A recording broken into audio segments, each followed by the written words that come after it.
છે કે કેમ અહીંયા તો એ જ સવાલ ઊભો થઈ જાય છે કારણ કે મોરબી બ્રિજ દુર્ઘટના થઈ હતી, જયસુખ પટેલને જામીન મળે એના માટે ખુદ સરકારે પેરવી કરી દીધી હતી। હવે આમાં ન્યાયની આશા અપેક્ષા ક્યાં રાખવી? અને આ બ્રિજ પાદરાનો તૂટ્યો 4 દિવસ થઈ ગયા છે। એ બ્રિજ તૂટે 4 દિવસ થયા પછી પણ હજી પણ જર્જરિત બ્રિજની નોંધ લેવાની શરૂઆત સુદ્ધા નથી કરાઈ। કેટલાક બ્રિજમાં નામ માત્ર કેટલાક ફોટા પડાવવા માટે અથવા તો દેખાડો કરવા માટે જઈ અને કેટલાક એન્જિનિયર અથવા તો કેટલાક સરકારી કર્મચારીઓ અધિકારીઓ જઈને ફોટા પાડી આવ્યા છે, પણ હજી કેટલાય બ્રિજ છે। એક બ્રિજ આજે તમને બતાવવો છે, આજે તમે જુઓ છો એ પાટણનો બ્રિજ છે કે જેમાં કલેક્ટરના આદેશ પછી પણ એમની આંખમાં ધૂળ નાખવાના પ્રયાસ થઈ રહ્યા છે।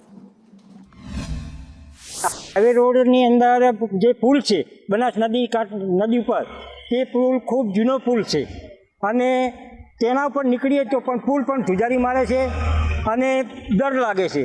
તે છતાં પણ કોઈ પણ કાન દેતું નથી, આંખ આડા કાન કરે છે। તંત્ર કોઈ પણ જવાબદારી લેતું નથી વત્તા ત્યાં ભારે સાધનોને નીકળવાની કલેક્ટર સાહેબે મંજૂરી નથી ના પાડેલ છે, તે છતાં પણ ભારે સાધનો ત્યાંથી નીકળે છે અને જ્યારે અમે નીકળીએ ત્યારે પુલ આખો ધુજારી મારતો હોય